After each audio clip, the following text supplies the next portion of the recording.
Study IQ IAS, आपका selection हमारा mission. नमस्कार दोस्तों, स्टडी IQ देख रहे हैं आप और मैं हूं वरुण जौहरी। जय हिंद, जय भारत। लेफ्टिनेंट जनरल सगत सिंह जी, वो फॉरगॉटन हीरो भारत के, जिनके बारे में कहा जाता है कि अगर वो ना होते तो आज भी बांग्लादेश ईस्ट पाकिस्तान ही होता। एक ऐसे लेफ्टिनेंट जनरल जिन्होंने प्राइम मिनिस्टर के आदेश के बिना चाइना के ऊपर आर्टिलरी फायर करा दिया था, आर्टिलरी फायर खोल दिया था चाइना पर, जिनके बारे में 1971 वॉर में कहा जाता था कि सगत सिंह जी ने अकेले ही चंद्रपुर जो था उसे अकेले जाकर कैप्चर कर लिया था। एक सिपाही, एक लेफ्टिनेंट जनरल, उन्होंने अकेले जाकर चंद्रपुर को कैप्चर कर लिया। ये सारी चीजें उनके बारे में कही जाती हैं। तो आखिर कौन थे सगत सिंह जी, जिन्हें वर्ल्ड्स ग्रेटेस्ट जनरल कहा गया था उनके जो जूनियर्स थे उनके द्वारा? कैसे उन्होंने भारत की पहली पैराशूट ब्रिगेड के कमांडर के तौर पर अपनी भूमिका जो थी उसको निभाया, और ना सिर्फ कमांडर के तौर पर वो पहली पैराशूट ब्रिगेड में पहुंचे, बल्कि खुद को प्रूव करने के लिए रिकॉर्ड टाइम में अपनी जो मैरून बेरे थी उसे भी हासिल किया था। कैसे गोवा को उन्होंने पुर्तगालियों से आजाद कराया, उनकी ब्रिगेड की इसमें बहुत इंपॉर्टेंट जो भूमिका थी वो रही थी। किस तरह से गोवा के लोगों ने अपने मरून बैरे फ्रेंड्स को वापस ना भेजने के लिए उस समय प्रधानमंत्री को, नेहरू जी को लेटर लिख दिए थे, पिटीशंस डाल दी थी। तो आखिर ये पूरा केस क्या था ये भी आपको बताएंगे। सगत सिंह जी का यहाँ पे रोल क्या था वो आपको पता चलेगा। और आखिर क्यों सगत सिंह जी के ऊपर लिस्बन में पुर्तगाली शासक ने उनके तस्वीर के ऊपर वांटेड मैन लिखवा दिया था, $10,000 का इनाम उनके ऊपर रख दिया गया था। सारी चीज़ें आपको पता चलने वाली हैं इस एपिसोड में, इस वीडियो में। इसको शेयर जरूर कीजिएगा, लाइक कीजिएगा, और साथ में ये भी बताएंगे कि आखिर क्यों सर सैम मानेकशॉ के ऑर्डर्स को मानने से इनकार कर दिया था एक समय पर सगत सिंह जी ने, और इसके बावजूद ये जो ऑर्डर्स थे उन्होंने जब इसको नहीं माना है तो यहाँ पे इसका परिणाम क्या निकला है कि नाथुला जो पोस्ट थी उसको उन्होंने खाली नहीं किया, और वो चाइना उस पर जो अपनी पकड़ थी वो नहीं बना पाया। तमाम सारी चीज़ें हैं उनसे रिलेटेड। आज आपको एक पूरा इतिहास जो है मिलिट्री का, इंडियन आर्मी का, ये भी पता चलेगा। यहाँ पे सगत सिंह जी का करियर, मिलिट्री करियर जो है, एक अननोन मिलिट्री करियर, ये भी पता चलेगा। आपने जो तस्वीर एक देखी होगी 1971 में जब पाकिस्तान की आर्मी ने सरेंडर किया था हमारे सामने, उस समय उस तस्वीर में पीछे उन्हें देखा जा सकता है। तो आज आपको उनकी पूरी इतिहास के बारे में, उनके बारे में बताते हैं। शुरुआत करते हैं आज के एपिसोड की। टेलीग्राम पर अगर आप लोग हैं, इंस्टाग्राम पर हैं, तो आज ये कनेक्ट करिए, वहाँ पे बातचीत करेंगे। सवाल जवाब जो भी आपके वहाँ पे उनको लिया जाएगा, क्वेरीज आपकी ली जाएंगी, बातचीत की जाएगी। और इसके अलावा टेलीग्राम का जो चैनल है वहाँ पे उसको ज्वाइन कर लीजिए, नए वीडियो के नोटिफिकेशन आपको वहीं पे मिलते हैं। शुरुआत करते हैं आज के इस एपिसोड की। तो शुरुआत होती है 1919 से। 1919 14 जुलाई का वो दिन था। बीकानेर के चुरू के कुसुमदेसर गाँव में रहने वाले एक सिपाही थे जिनका नाम था ब्रिजलाल सिंह राठौर जी। उनके घर पर उनके बेटे का जन्म होता है। नाम रखा गया सगत सिंह। सगत सिंह जी क्योंकि पिता जो थे वो फौज में थे, शायद यही वजह रही कि बचपन से ही उनका भी, सगत सिंह जी का भी जो इंटरेस्ट था वो आर्मी में जाने का था, उनका मन था वो आर्मी जाने का रहता था। 1938 में अपने इंटरमीडिएट एग्जाम्स के बाद में सगत सिंह जी ने उस समय पर बीकानेर की जो स्टेट फोर्सेस थी उसमें नायक की पोजीशन पर, कॉर्पोरल की पोजीशन अगर आप इंग्लिश में उसको देखें, तो इस पर कमीशन किया खुद को। वो यहाँ पे कमीशन हो जाते हैं, इस पोजीशन, ये पोजीशन उन्हें मिलती है। और इसके बाद सेकंड वर्ल्ड वॉर के जो समय शुरू हुआ, करीबन अगले ही साल से सेकंड वर्ल्ड वॉर जो शुरू हुआ था, तो उस समय उन्हें सेकंड लेफ्टिनेंट की पोजीशन पर प्रमोट कर दिया जाता है। एक साल में प्रमोशन भी इनको यहाँ पे मिल चुका था। साल 1947 आया जब आप सभी जानते हैं हमारा प्यारा भारत आज़ाद हुआ। आज़ादी के बाद बीकानेर स्टेट फोर्सेस जो थी उनको इंडियन आर्मी में मर्ज कर दिया जाता है। इंडियन आर्मी में मर्ज होती है बीकानेर फोर्सेस, और इसी के तहत सगत सिंह जी को 3rd गोरखा राइफल्स में शामिल किया जाता है। अब ये जो मिलिट्री करियर था इसका आगाज एक तरह से हो चुका था। अगर आप देखें, पहले 1950 में करीबन ये जो 47 के बाद से जब गोरखा राइफल्स में आए, 3 साल के बाद 1950 में उनको 3 गोरखा राइफल्स की 3rd बटालियन में सेकंड इन कमांड के तौर पर काम किया उन्होंने। उसके बाद 5 साल बाद फरवरी 1955 में 1955 में सगत सिंह जी लेफ्टिनेंट कर्नल की रैंक पर प्रमोट कर दिए जाते हैं।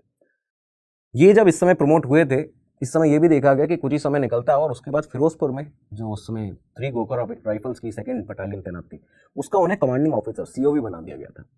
ये जो समय था उनके कई सारी जगह पोस्टिंग्स रही, मिलिट्री करियर जो था वो चल रहा था, कई अलग प्रमोशन भी मिले, लेकिन अब बढ़ती हुई रैंक्स के साथ उन पर एक बहुत बड़ी जिम्मेदारी जो थी वो भी आने वाली थी। साल 1961 आता है, सितंबर का महीना था जब सगत सिंह जी को ब्रिगेडियर रैंक पर प्रमोट कर दिया जाता है, लेकिन यहाँ पे उन्हें एक और बहुत बड़ी जिम्मेदारी दी गई थी। भारत की उस समय पर एकमात्र पैराशूट ब्रिगेड होती थी, 50th इंडिपेंडेंट पैराशूट ब्रिगेड। इसका कमांड जो था वो भी सगत सिंह जी को दे दिया गया था। अब ये जो हुआ था, यहाँ पे निर्णय लिया गया था उनके सीनियर्स के द्वारा, इंडियन आर्मी हेडक्वार्टर के द्वारा। ये दरअसल एक ऐसा फैसला था जिस पर काफ़ी सारे सीनियर ऑफिसर्स जो थे आर्मी के ही, सगत सिंह जी के सीनियर्स, वो हैरान हो चुके थे। कई लोग सवाल उठाने लगे थे इस फैसले पर कि उनकी इस पोस्टिंग पर बेसिकली, कि आखिर एक इन्फेंट्री ऑफिसर को कैसे पैरा ब्रिगेड का कमांडिंग ऑफिसर बना दिया जाता है। दरअसल उस समय इंडियन आर्मी के पास 6 इन्फेंट्री डिविजन्स थी, जिसमें से और इसके अलावा जो 50th ब्रिगेड थी वो एक एलिट फॉर्मेशन था जो सीधे सीधे आर्मी हेडक्वार्टर के अंडर काम करता था। इस ब्रिगेड का कमांडर होना बहुत बड़ी बात मानी जाती थी उस समय पर, थी भी। लेकिन यही वो बात थी जिसकी वजह से जो लोग थे वो सबसे ज़्यादा इस पर उनकी पोस्टिंग पर चर्चा कर रहे थे, क्योंकि सगत सिंह जी जो थे वो खुद एक इन्फेंट्री ऑफिसर थे, ना कि पैराट्रूपर थे। और इस ब्रिगेड के सारे जो पुराने कमांडर्स थे वो पैराट्रूपर रहे थे। यहाँ अब एक गोरखा राइफल्स का इन्फेंट्री ऑफिसर इस ब्रिगेड का कमांड लेने आ रहा है, पैरा ब्रिगेड का। तो ये सबके लिए एक अचंभे की बात थी और ये सारी चीज़ें लगातार चल रही थी। खैर, सगत सिंह जी जब यहाँ पे पहुंचे, उनके लिए भी खुद ही एक बड़ी चुनौती थी, लेकिन जब भी वो ब्रिगेड में पहुंचे तो उन्होंने फील किया कि यहाँ पे जो जवान है उनकी कॉमरेडशिप, उनकी स्पिरिट, उनकी ज़ील एक नेक्स्ट लेवल की है, मतलब कुछ अलग ही लोग हैं ये। और इन जवानों को कमांड करने के लिए उन्होंने ये खुद सोचा कि उन्हें खुद भी पहले इनके सामने खुद को प्रूव करना पड़ेगा। ये देखिए, आप एक ब्रिगेड कमांडर जो कि अपने जवानों के सामने खुद को प्रूव करने के लिए खुद से ही सोच रहा है। और यही वो पॉइंट था जब उन्होंने ये फैसला किया कि वो पैरा ट्रूपर बनेंगे। उन्होंने रिकॉर्ड टाइम में जब ट्रेनिंग अपनी की, उसके बाद रिकॉर्ड टाइम में अपने पैरा विंग्स को हासिल किया।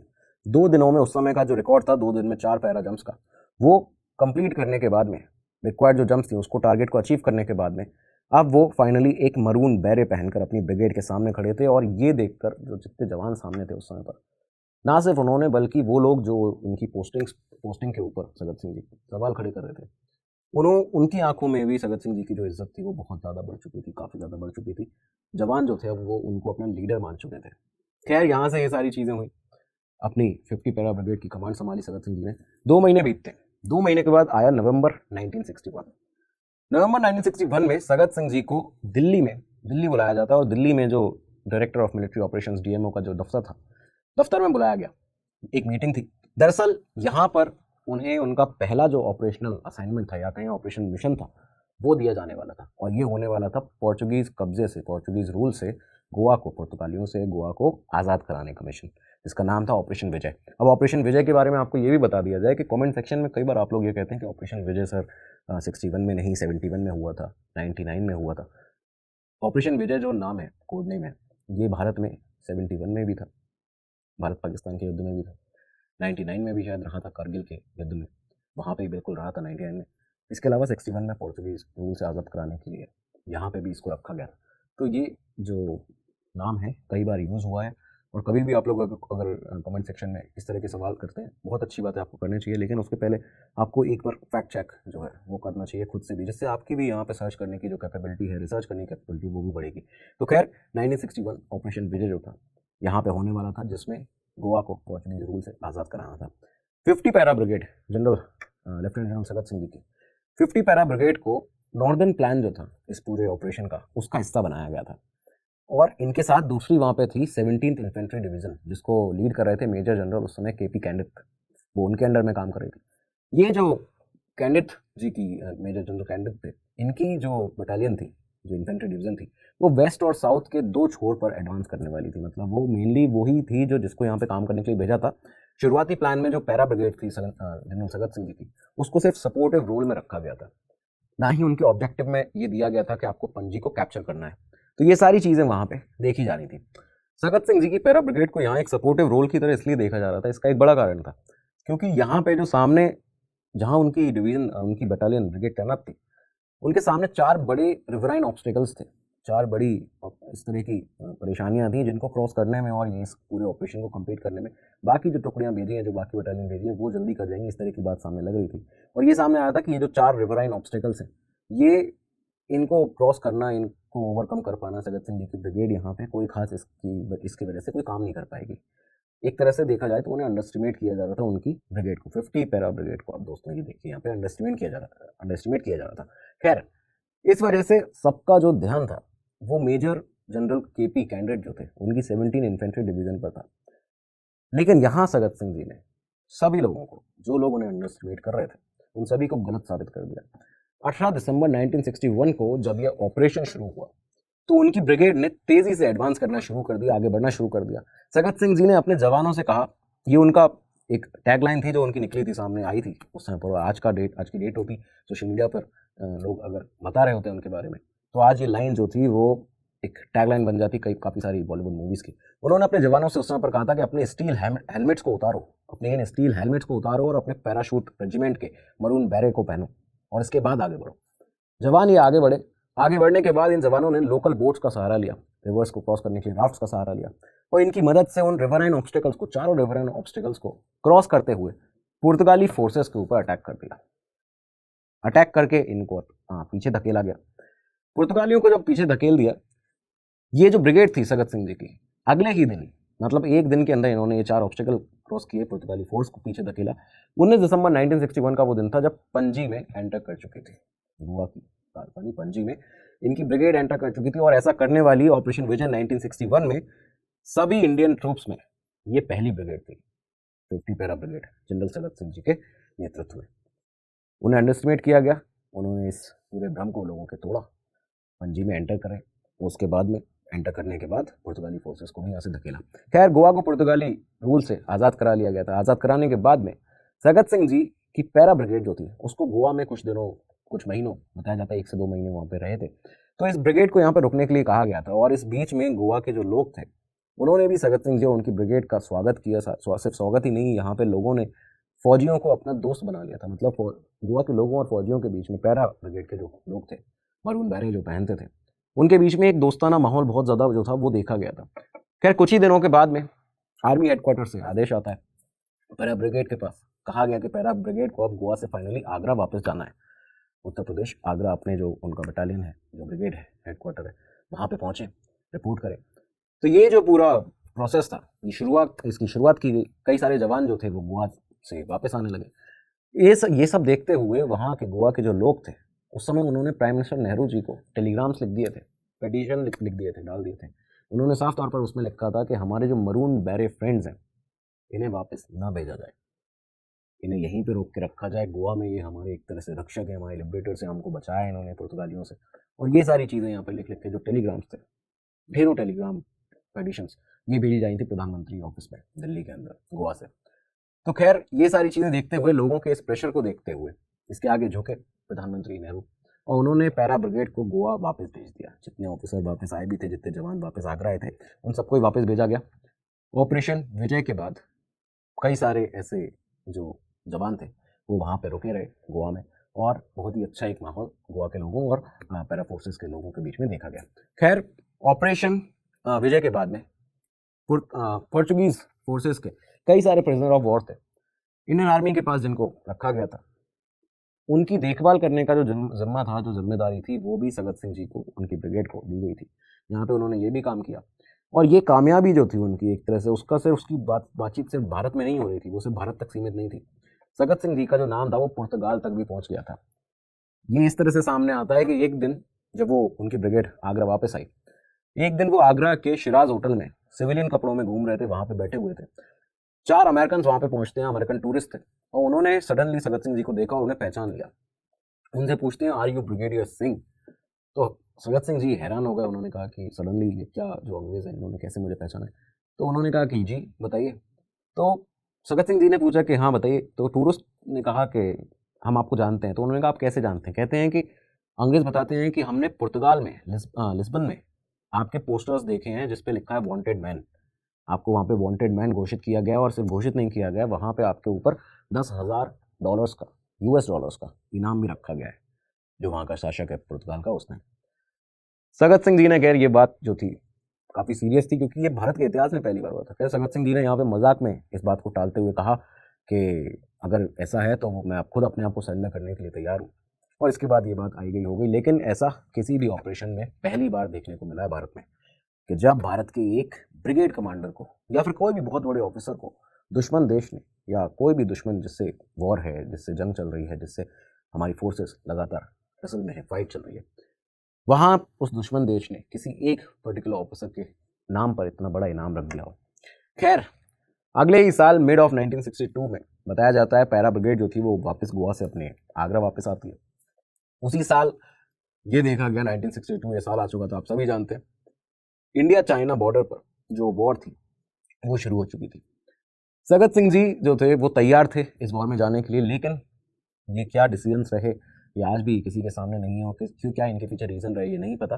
कि उनकी ब्रिगेड को उनको यहाँ पे 1962 वॉर में, इंडिया चाइना वॉर में नहीं भेजा गया। और ये शायद वो था जब काफ़ी सारे उनकी जो यूनिट्स थी, बाकी सब यूनिट्स जो थी उनके आसपास की, उन्हें नेफा भेजा गया, अरुणाचल भेजा गया, लेकिन उनकी ब्रिगेड को नहीं भेजा गया। और ये वो दौर था दोस्तों जहाँ पे सगत सिंह जी का एक तरह से जो पूरा इस्तेमाल था वो भारतीय फौज में नहीं हो पाया है 1962 की जंग में स्पेसिफिकली। खैर, यहाँ से समय निकला, समय बीता 2 साल बाद 1964 में सगत सिंह जी पैरा ब्रिगेड के कमांड को छोड़ते हैं और इसके बाद 11 कॉर्प्स हेडक्वार्टर में ब्रिगेडियर जनरल स्टाफ के रूप में उन्होंने अपना नया पद ग्रहण किया। यहाँ पे वो पहुंच जाते हैं, यहाँ पे वो तैनात होते हैं। अप्रैल 1965 में जब वो कच्छ में ये देखा गया कि पाकिस्तान ने किसी तौर पे घुसपैठ करना शुरू कर दिया था, उसके बाद ऑपरेशन इब्लिस भी हुआ, तो यहाँ पे वो 11 कॉर्प्स के साथ तैनात थे, यहाँ पे उसका मार्गदर्शन कर रहे थे। पाकिस्तान को उन्होंने मुंहतोड़ जवाब दिया। जल्द ही उन्हें यहाँ से भी प्रमोट करके मेजर जनरल के रूप में प्रमोट कर दिया जाता है और इसके बाद नॉर्थ ईस्ट में 17 माउंटेन डिवीजन का जीओसी बनाया जाता है। अब वो यहाँ पे जीओसी बना दिए गए थे 17 माउंटेन डिवीजन के। ये एक ऐसा दौर था जब मीज़ो हिल्स में देखा गया कि मीज़ो नेशनल फ्रंट के जो विद्रोही थे, जो सेपरेटिस्ट थे, उनका बहुत बड़ा रेबिलियन चल रहा था, बहुत बड़ी जो सेपरेटिस्ट के विद्रोह थे वो चल रहे थे। अब इस दौरान उन्होंने इंडियन एयरफोर्स के साथ अपने कई सारे कंबाइंड टास्क जो थे वो करने शुरू कर दिए। सगत सिंह जी ने खासकर जो इंडियन एयरफोर्स के ऑफिसर्स थे उनके साथ में रिलेशंस काफ़ी अच्छे बनाए, उनसे चीज़ें सीखते थे और ये उनकी एक कैपेबिलिटी थी कि वो जिससे जहाँ से जो चीज़ थी वो सीख सकते थे। सीखने के बाद उस ज्ञान को अर्जित करके आगे कहीं पे अप्लाई करते थे। इन ऑफिसर्स से उन्होंने हेलीकॉप्टर्स के स्ट्रैटेजिक यूज़ को समझा कि आखिर इसको वॉर में या कहीं पे मेनलैंड पे हम स्ट्रैटेजिक यूज़ का कैसे कर सकते हैं आर्मी के अंदर, कैसे हेलीकॉप्टर्स का इस्तेमाल ग्राउंड ट्रूप्स के मूवमेंट और लॉजिस्टिक्स के लिए किया जा सकता है जब कभी कोई ऑपरेशन में हम मौजूद हैं। तो ये सब सगत सिंह जी लगातार इन ऑफिसर से इंडियन एयरफोर्स के सीखते रहे। और कहते हैं ना कि ये जो इस तरह की चीज़ें होती हैं कि जो आप कोई ज्ञान लेते हैं कहीं से भी, तो वो ज्ञान कभी बेकार नहीं जाता। ये चीज़ यहाँ भी हुई। आगे चलकर यही वो जो हेलीकॉप्टर की स्ट्रैटेजीज थी, जो इन्होंने यहाँ पे लर्निंग्स ली, ये एक बहुत बड़े ऑपरेशन में उनके काम आने वाली थी। वो इसको आगे अप्लाई करने वाले थे। खैर, ये सब है ना यहाँ से निकलता है। मिजोरम में मीज़ो हिल्स में इंसर्जेंसी को कंट्रोल जो किया गया था उसके लिए भी सगत सिंह जी, क्योंकि यहाँ पे लगातार तैनात रहे, उस दौरान उन्होंने कई सारे काउंटर इंसर्जेंसी ऑपरेशंस भी किए। वो इनके लिए उन्हें परम वशिष्ठ सेवा मेडल से सम्मानित किया गया था। खैर, अब 1967 आया। 1967 में नाथुला और जेलेपला, इंडिया और चाइना के बीच, आप सभी जानते होंगे, जो तनाव था वो यहाँ इन दोनों जगहों पर बढ़ रहा था। सगत सिंह जी उस समय 17 माउंटेन डिवीजन जो थी उसके जीओसी थे, बिल्कुल उन्हें भेजा जाना था यहाँ पे जेलेपला और नाथुला में। चाइना ने दरअसल इस समय इंडिया को अल्टीमेटम दे दिया था कि दोनों अपने बॉर्डर आउटपोस्ट जो है उनको खाली कर दिया जाए। चाइना जो भारत है अपने दोनों बॉर्डर आउटपोस्ट को खाली कर दे। और इस वक्त बताया जाता है सगत सिंह जी जो थे वो भी यहाँ पे तैनात थे और किनके अंडर काम कर रहे थे उन सभी को आप जानते हैं। Eastern army commander lieutenant general Sam Manekshaw ji, sir Sam Manekshaw के अंडर काम कर रहे थे और इसी के साथ में 33 कॉर्प्स के कमांडर उस समय पर लेफ्टिनेंट जनरल जगजीत सिंह अरोड़ा जी, उनके अंडर सगत सिंह यहाँ पे तैनात थे, मौजूद थे, काम कर रहे थे। सगत सिंह जी को ऑर्डर्स मिले, जिस तरह से चाइना ने अपनी एक वार्निंग दी हुई थी उसी के तहत ये ऑर्डर्स थे सगत सिंह जी को जो मिले उनके सीनियर्स के द्वारा। और ये कहा गया था कि अगर चीन की तरफ से हॉस्टिलिटीज़ शुरू की जाती हैं तो आउटपोस्ट को खाली करके आप डिफेंसेस पर वापस आ जाएं अपनी यूनिट्स को लेकर। खैर, 27 माउंटेन डिवीजन जो थी वो जेलेपला में तैनात थी। वहाँ से जो जेलेपला में तैनात 27 माउंटेन डिवीजन थी, उन्होंने ये आदेश सुनते ही अपनी आउटपोस्ट को खाली कर दी और ये देखा गया कि चाइना ने जेलेपला में तुरंत कब्जा कर लिया। वहाँ पे अपनी सेना को भेज के चाइना ने इस पर कब्जा कर लिया। लेकिन यहाँ पे सगत सिंह जी जो थे उन्होंने नाथुला को खाली करने से मना कर दिया। अब ये देखिए कि उनके जो सीनियर्स थे उन्होंने एक आदेश दिया, इसको मानने से मना कर दिया। उन्होंने कहा कि मैं अपनी जगह अपनी पोस्ट को खाली नहीं करूँगा क्योंकि चीनी यहाँ पे कभी भी आ सकते हैं। उन्होंने अपनी पोस्ट को खाली करने से मना कर दिया और इसके बाद में अगस्त से सितंबर तक ये जो जंग चली है, चाइनीज़ फोर्सेज ने कई बार कोशिश की कि इंडियन ट्रूप्स को पीछे धकेला जाए, लेकिन सगत सिंह जी ने अपने जवानों को टाइटली होल्ड करके यहाँ पे रखा। उन्होंने बिल्कुल भी इन्हें पीछे नहीं हटने दिया। 11 सितंबर 1967 को जब इंडियन ट्रूप्स जो थे, जो हमारी भारतीय फौज यहाँ पे तैनात थी, नाथुला से सेबुला तक एक वायर्ड जो फेंस थी उसको लगाना शुरू कर दिया हमारी सेना ने, जो ट्रूप्स थे वहाँ पे, उन्होंने चाइनीज़ फोर्सेज ने यहाँ पे फायरिंग शुरू कर दी। ये एक बहुत ही बड़ा, मतलब अगर आपने अभी हाल ही में जब देखा होगा पिछले कुछ सालों में इंडिया और चाइना के बीच में जो एक जंग हुई बॉर्डर पर फेंसिंग के चलते या फिर जो ट्रैकिंग होती है उसके चलते, वहाँ से मार्चिंग होती है उसके चलते, तो इसमें जो एक झड़प है वो हाथापाई में उतर आती है, वायलेंट हो जाती है काफ़ी ज़्यादा। कई सारे जवान वीरगति को भी प्राप्त हुए पिछले कुछ सालों में, आपने देखा होगा। तो ये जो था, ये 67 में जो इस तरह की झड़प थी, बहुत बड़ी एक झड़प हुई, गोलीबारी क्योंकि पहले से चली रही थी। तो यहाँ पे चाइना की तरफ से फायरिंग कर दी जाती है हमारे जवानों के ऊपर, जब वायर्ड फेंसिंग को लगाना शुरू कर दिया। तो चाइनीज फोर्सेस के फायर खोलने के बाद हमारे काफ़ी सारे जो जवान थे वो वीरगति को प्राप्त हुए थे। इसमें लेफ्टिनेंट कर्नल राज सिंह भी शामिल थे। वीरगति को प्राप्त जब ये हुए और सगत सिंह जी ने जब ये पूरा मंजर देखा, तो ये वो दौर था जब, आपको बता दें, प्राइम मिनिस्टर के आदेश के बाद ही आर्टिलरी फायर किसी दुश्मन देश के ऊपर खोला जा सकता था। लेकिन सगत सिंह जी ने अपने सीनियर्स को जब आदेश संदेशा जो था वो पहुंचाया, वहाँ से कोई सामने से रिवर्ट नहीं आया, रिस्पॉन्स नहीं आया। जब कोई रिस्पॉन्स नहीं आया तो इसके बाद सगत सिंह जी ने खुद फैसला लिया, एक मीडियम रेंज आर्टिलरी गन को चाइनीज पोजीशन पर सामने उसका फ्रंट किया, फेस किया, और उसके बाद सीधा फायर खोल दिया। यहाँ से पूरी चाइनीज पोस्ट जो थी, 3 दिन तक करीबन ये लड़ाई चली है, और इसमें इंडियन ट्रूप्स ने उस हाइट पर, उस ऊंचाई पर जितने चाइनीज पोजीशंस थे उनको बुरी तरह से तहस नहस कर दिया था।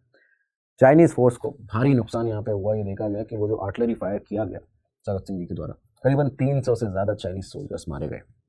ये थे जनरल सगत सिंह। ये जो लड़ाई थी 1962 के, जो सीनो इंडियन वॉर हुआ था, आप सभी जानते हैं, उसमें भारत को हार का सामना करना पड़ा था। लेकिन 1962 की जो सीनो इंडियन वॉर थी, उसका जो एक घाव था, उससे हमारी जो पूरी सेना थी वो उभर चुकी थी। 1967 में ये जो इनके द्वारा किया गया, सगत सिंह जी के द्वारा चाइना के ऊपर वार किया गया, इससे वहाँ पे हमारी जो पूरी 62 का एक घाव था वो भर गया था। दोस्तों, वीडियो में आगे बढ़ने से पहले एक जरूरी अनाउंसमेंट आप लोगों के लिए। अगर आप यूपीएससी सीएससी की तैयारी करना चाहते हैं, आपका सपना है इस एग्जाम को क्रैक करना, आईएएस आईपीएस बनना, देश की प्रगति उन्नति में अपना योगदान देना, तो स्क्रीन पर जो आपको कोर्सेज दिख रहे हैं, लेटेस्ट बैचेज हैं स्टडी IQ के, क्लासेस शुरू होने वाली हैं, अटेंड कर लीजिए, ज्वाइन कर लीजिए अपने कोर्सेज को। वीडियो के नीचे डिस्क्रिप्शन बॉक्स में आपको लिंक मिल जाएगा, उस पर क्लिक करिए। अपनी तैयारी को मजबूत करने के लिए VJ लाइव कोड लगाइए, सबसे बड़ा डिस्काउंट आपको मिलेगा, अपनी तैयारी को मजबूत भी बनाएंगे। अब शुरुआत करते हैं आज के अपने इस एपिसोड की। सगत सिंह जी के इस फैसले ने जवानों के दिल से चाइना का जो डर था, जो खौफ था एक समय जैसे 62 वॉर का, वो तो निकाल दिया था। लेकिन कहीं ना कहीं ये कहा जाता है कि प्रधानमंत्री के आदेश के बिना आर्टिलरी फायर ओपन करने की वजह से शायद सगत सिंह जी को इस 67 के बाद में, इस जंग के बाद, एक नॉन ऑपरेशनल कमांड पर 101 कम्युनिकेशन जोन में शिलोंग में भेजा गया, और वहाँ पर उनको पोस्टिंग दी गई। खैर, दिसंबर 1970 आया। 1970 में सगत सिंह जी को लेफ्टिनेंट जनरल के रूप में प्रमोट किया जाता है, उस पोजीशन पर, उस रैंक पर प्रमोट किया जाता है, और इसके बाद 4 कॉर्प्स हेडक्वार्टर का जो कमांड था वो उन्हें दिया जाता है। ये इस समय तेजपुर में तैनात थे, 4 कॉर्प्स का, क्योंकि जो हेडक्वार्टर था वो तेजपुर में था। अगला साल आया 71 में, जब बांग्लादेश लिबरेशन वॉर के लिए तैयारियां लगातार शुरू हो रही थी। सगत सिंह जी का जो एरिया ऑफ ऑपरेशन था वो पूरी तरह से ईस्ट पाकिस्तान टेरिटरी में था। दरअसल ये जो पूरी टेरिटरी थी, मेघना रिवर तक का जो पूरा नदी का जो वेस्ट एरिया है वहां तक थी, पूरा ईस्ट पाकिस्तान टेरिटरी उनके अंडर आती थी, यहाँ पे तैनात थे। 4 कॉर्प्स HQ जो था वो दरअसल उसको 2 हिस्सों में बांटा गया, और एडवांस HQ उसमें से जो था वो सगत सिंह जी के अंडर काम कर रहा था। इस एडवांस HQ को अगरतला शिफ्ट कर दिया जाता है। उनके अंडर में, सगत सिंह जी के अंडर 3 माउंटेन डिवीजन थी। पहली थी 8 माउंटेन डिवीजन सिलेट सेक्टर, फिर थी 57 माउंटेन डिवीजन अगरतला सेक्टर, और 23 माउंटेन डिवीजन कोमला सेक्टर। तीनों के अलग अलग कमांडिंग ऑफिसर्स थे। उनका टास्क था बेसिकली ईस्ट पाकिस्तान टेरिटरी को मेघना रिवर तक कैप्चर करना, मेघना नदी तक ईस्ट पाकिस्तान की पूरी टेरिटरी को कैप्चर करना। और इस वक्त ढाका को कैप्चर करने का जो ऑब्जेक्टिव था वो इन्हें नहीं दिया गया। लेकिन सगत सिंह जी के दिमाग में कुछ और ही चल रहा था। इस बार भी वो कुछ अलग करने वाले थे, जैसे उन्होंने गोवा लिबरेशन के टाइम पे किया था। खैर, मेजर जनरल सुखवंत सिंह जी, जो उस समय DDMO थे, वो बताते हैं, उनका ये कहना है, बाद में जो उन्होंने इंटरव्यूज भी दिए, उन्होंने कहा कि जब 4 कॉर्प्स के प्लान्स पर डिस्कशन हो रहा था, तो उस समय सगत जो थे वो कोमिला फोर्ट्रेस को रिड्यूस करने पर लगातार जोर दे रहे थे। वो कह रहे थे कि यहाँ तक हमको अपनी जो सेना है उसको भेजना पड़ेगा कैसे भी। और जो DMO था, जो डायरेक्टर ऑफ मिलिट्री ऑपरेशंस का ऑफिस था, वो उनका कहना था कि आशुगंज ब्रिगेड जो आशुगंज ब्रिज जो है वो मेघना रिवर पर एक क्रिटिकल पॉइंट है, और उसे कैप्चर करने के लिए हमें एक सीधा काम करना चाहिए। तो DMO जो है वो कुछ और कह रहा है, सगत सिंह जी यहाँ पे उनका कुछ और विचार चल रहा है। वो कह रहे हैं कि हमें सीधा ढाका तक अप्रोच करना चाहिए। लेकिन इसी बीच में जब ये जिक्र चल रहा था, तो किसी ने ये कहा कि आशुगंज ब्रिज जो है, अगर इसे कैप्चर कर लिया गया तो 4 कॉर्प्स का जो ढाका पर जो रेस है, एक तरह से वो उसमें अव्वल आ सकते हैं, उसमें आगे हो जाएंगे, ढाका की रेस में उन्हें डाल देगा। तो यहीं से सगत सिंह जी को एक आइडिया आया, और इसी पॉइंट पर वो सोच चुके थे कि अब वो ढाका तक जाएंगे, सीधा ढाका तक की चढ़ाई करेंगे, और चाहे ये उनका ऑफिशियल टास्क हो या ना हो, फिर भी वो यहाँ तक जाएंगे, पहुँचेंगे।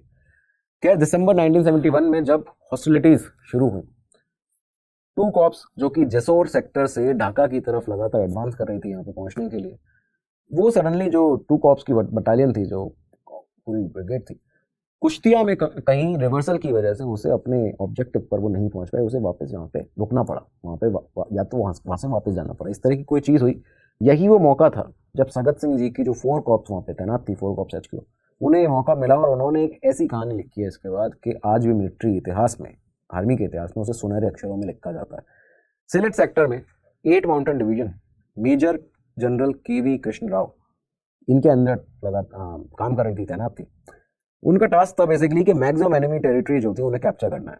यहाँ सगत सिंह जी ने पहली बार अपना जो हेलीबॉर्न ऑपरेशंस थे उनका इस्तेमाल किया, जो उन्होंने हेलीकॉप्टर का स्ट्रैटेजिक यूज सीखा था वॉर के अंदर, जंग के अंदर, उसको उन्होंने अब यहाँ पे इस्तेमाल किया, जो हमने आपको बताया था।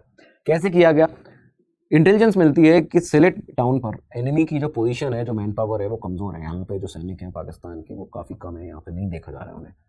सगत सिंह जी ने फैसला लिया कि एक बटालियन को सीधा यहाँ पे हेलीड्रॉप कर दिया जाए, हेलीड्रॉप किया जाए और पाकिस्तानी फोर्सेस का जो बैलेंस है उसको बिगाड़ा जाए। ये चीज़ की भी गई। ग्रुप कैप्टन जो थे उस समय पर चंदन सिंह, कॉर्प्स के जो एविएशन रिसोर्सेज हैं उनके इंचार्ज थे उस समय पर, उन्होंने बहुत सपोर्ट भी किया इस पूरे डिसीजन का सगत सिंह जी के।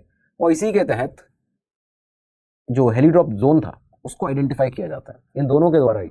एक स्पॉन्टेनियस मिशन आप देखिए कि किस तरह से पहली बार हेली ड्रॉप करेंगे, हेलीबॉर्न करेंगे यहाँ पे अपने जो इंडियन ट्रूप्स है उनको, तो ये चीज़ें की जाएंगी। उन्होंने ड्रॉप किया, ड्रॉप जोन को पहले तो आइडेंटिफाई किया और इसके बाद 7 से 9 दिसंबर तक 9 MI4 हेलीकॉप्टर्स ने 60 सॉर्टीज की हैं, करीबन 584 जवानों को इंडियन ट्रूप्स के सिलेट के आउटस्कर्ट्स में, आसपास के एरिया में ड्रॉप किया गया। ये जो जवान थे, पाकिस्तानी फोर्सेस के जो ट्रूप्स थे, उनको होल्ड करने में पूरी तरह से सफल रहे, ऑब्वियसली, क्योंकि पाकिस्तान ने जो सोचा था कि ये लोग किस तरह से आने वाले हैं, बट यहाँ पे हेली ड्रॉप कर दिया गया। एक अलग ही plan of action Sagat Singh ji का। तो इसकी वजह से ये जो हेलीबॉर्न ऑपरेशन था, ये पहला हेलीबॉर्न ऑपरेशन था जो कि स्पॉन्टेनियस उनके द्वारा प्लान किया गया था। पाकिस्तान की जो पोजीशन थी उसको पूरी तरह से कमजोर कर दिया था सगत सिंह जी ने। तो खैर कोमिला सेक्टर में इस समय 23 माउंटेन डिवीजन जो थी वो तेजी से 71 वॉर में एडवांस कर रही थी। पाकिस्तानी ट्रूप जो थे वो कोमिला फोर्ट्रेस में अपना बेस बना के बैठे हुए थे, वहाँ पे थे। मेजर ऑब्जेक्टिव्स जो थे इस समय पर, जैसे कि चंद्रपुर को, डॉट कंडी, बिना किसी लड़ाई के इनको कैप्चर कर लिया गया था, क्योंकि एनिमी जो था, जो दुश्मन देश था, वो कंफ्यूजन में था बहुत ज़्यादा। हुआ क्या, इसके बारे में, चंद्रपुर के बारे में आपको बताएं कि एक दिन की बात, जब सगत सिंह जी इसी वॉर के दौरान में हेलीकॉप्टर से डॉट कंडी इंस्पेक्ट करने के लिए निकले थे, सडनली उनका जो हेलीकॉप्टर था वो चंद्रपुर के ऊपर से लो लेवल पे जो फ्लाइट थी उनकी जो गुजर रही थी, उन्होंने देखा कि वहाँ पर कोई भी मिलिट्री एक्टिविटी नहीं है, पाकिस्तान की भी कोई मिलिट्री एक्टिविटी नहीं है। दूसरी तरफ सिविलियन के जो फ्लैग्स हैं, जो झंडे हैं, वो वहाँ पर लहरा रहे हैं। तुरंत उन्होंने अपने पायलट को कहा कि यहाँ पे हेलीकॉप्टर को लैंड कराइए। हेलीकॉप्टर लैंड करता है और खुद वहाँ पे उन्होंने उतर के जो लोकल लोग थे वहाँ के चंद्रपुर के, उनसे बातचीत की। बातचीत करने के बाद में लोकल्स से जब पूछा उन्होंने कि यहाँ पे पाकिस्तानी फोर्सेस का क्या मूवमेंट है, लोकल्स ने बताया कि पाकिस्तानी फोर्सेस चंदपुर छोड़ के जा चुकी हैं। सगत सिंह जी ने ये सुनते ही तुरंत अपनी इंडियन पोस्ट को इन्फॉर्म किया और बेसिकली इतना ज़्यादा कंफ्यूज कर दिया था पाकिस्तानी फोर्सेस के को, वो यहाँ से वहाँ मूवमेंट में ही लगी हुई थी यहाँ पे 1971 वॉर में। तो जैसे ही इन्होंने अपने इंडियन पोस्ट को बताया है, शाम तक का ये मंजर था जब चांदपुर को इंडियन आर्मी ने अपने कंट्रोल में ले लिया था। और इस घटना के बाद ही ये जो इंसिडेंट था, इसी के बाद लोगों ने कहना शुरू किया था कि सगत सिंह ने अकेला चांदपुर को कैप्चर कर लिया है। खैर इसके बाद अगरतला सेक्टर में जो 57 माउंटेन डिवीजन तैनात थी, मेजर जनरल BF गोंसाल्विस के अंडर वहाँ पे काम कर रही थी। उनका टास्क था बेसिकली मेघना नदी जो है वहाँ तक की टेरिटरी को कैप्चर करना। इस समय आशुगंज ब्रिज जो था वो एक फोर्ट्रेस बना हुआ था, यहाँ पे काफ़ी सारे जो दुश्मन थे सतर्क भी थे और बड़ी संख्या में भी मौजूद थे। पाकिस्तानी जो फोर्सेस थी आशु ब्रिज के आसपास में तैनात थी। तो सगत सिंह जी का प्लान था कि हम ढाका के नज़दीक पहुंच जाएंगे। अब बिल्कुल ये एक रिस्की प्लान था, क्योंकि पाकिस्तानी ट्रूप जो था वो नॉर्थ में इंटरफेयर कर सकता था। एयरफोर्स जो थी उनके पास में सिर्फ 14 MI4 हेलीकॉप्टर्स थे। आर्टिलरी और आर्म सपोर्ट जो था उसके बिना उनको आगे हेलीड्रॉप करना था। ये सारी चीज़ें थीं, लेकिन इसके बावजूद 9 दिसंबर से शुरू होकर ये जो पूरा हेलीड्रॉप ऑपरेशन चले हैं, इन ट्रूप्स ने हमारी भारतीय फौज के रायपुरा, आशुगंज ब्रिज, साउथ में उसके जो जहाँ पे लैंड करने के लिए कहा गया था सगत सिंह जी के द्वारा, ये सारी चीज़ें एग्जीक्यूट की, इन्हें सक्सेसफुली प्लान किया और अपनी जो पोजीशन थी उनको कंसोलिडेट करके फाइनली एक तरह से ये देखा गया कि पाकिस्तान के ऊपर, पाकिस्तानी फौज के ऊपर पूरी तरह से उसको डोमिनेट कर दिया था, कमज़ोर कर दिया गया था। और हेलीड्रॉप ऑपरेशंस के तहत यहाँ पे ये बताया जाता है कि लेफ्टिनेंट जनरल सगत सिंह के नेतृत्व में नरसिंगड़ी, आशुगंज ब्रिज आपके ढाका तक हमारी जो फौज थी वो पहुंच चुकी थी। करीबन 14 दिसंबर तक सगत सिंह जी ने 2000 से ज़्यादा ट्रूप्स को, इंडियन ट्रूप्स को हेली ड्रॉप कर दिया था। इंडियन आर्मी पाकिस्तान फौज को टोटली टेक ओवर कर चुकी थी। ये जो 14 दिसंबर का दिन था 1971, और इसके बाद जनरल सगत सिंह जो थे वो एक और ब्रिगेड को ऐड करने के लिए यहाँ पे प्लान कर रहे थे।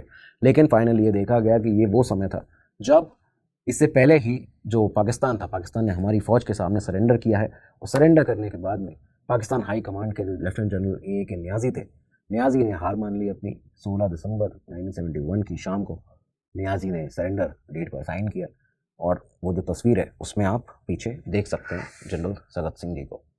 सगत सिंह जी वो जिनको उनके जूनियर्स ने इस समय वर्ल्ड्स ग्रेटेस्ट जनरल कहा था, इससे डिनोट किया था। उनकी जो इनोवेटिव थिंकिंग थी वो यहाँ पे इस तरह से देखी गई कि उन्होंने साइकोलॉजिकल जो ऑपरेशंस होते हैं वो यहाँ पे किए थे 71 वॉर के अंदर।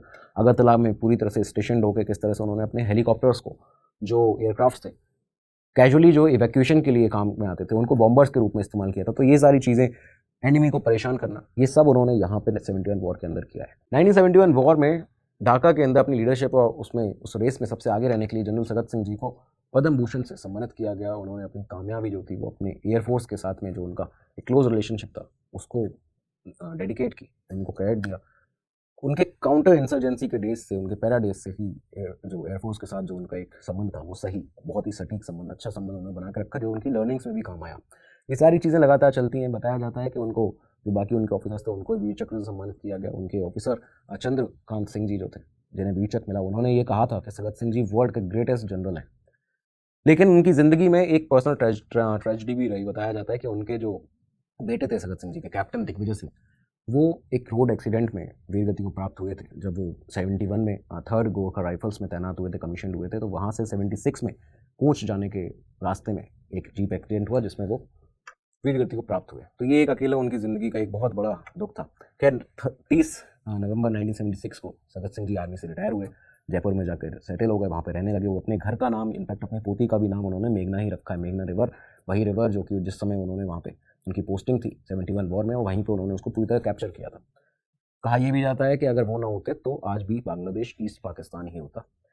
26 सितंबर 2001 को दिल्ली के एक हॉस्पिटल में लेफ्टिनेंट जनरल सगत सिंह जी की जो डेथ थी वो हुई। उन्होंने अपनी यहाँ पे आखिरी सांस ली, और इनफैक्ट ये वो दौर था जब 9/11 का जो हमला था अमेरिका पर हुआ था, और इसके वजह से पूरी मीडिया में, खबरों में यही सब था, और इसके बीच कहीं उनकी जो निधन की खबर थी वो कहीं गायब हो गई। लेकिन ये जो लेगेसी है उनकी, वो आज भी जीवित है, और हम सब इसको सलाम करते हैं।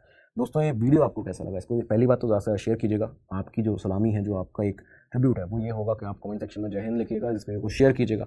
सगत सिंह जी से कई सारे अननोन जो हीरोज़ हैं, फॉरगॉटन हीरोज़ एक तरह से भारत के, उनके बारे में आपको बताते रहेंगे। आपकी डिमांड आ रही थी इस तरह के टॉपिक लाने की, लगातार आपके ऐसे टॉपिक्स लाए रहेंगे। अब इजाज़त दीजिए, मिलेंगे अगले एपिसोड में, तब तक के लिए दीजिए इजाज़त। नमस्कार, धन्यवाद, जय हिंद, जय भारत। स्टडी IQ IAS, आपका सिलेक्शन हमारा मिशन।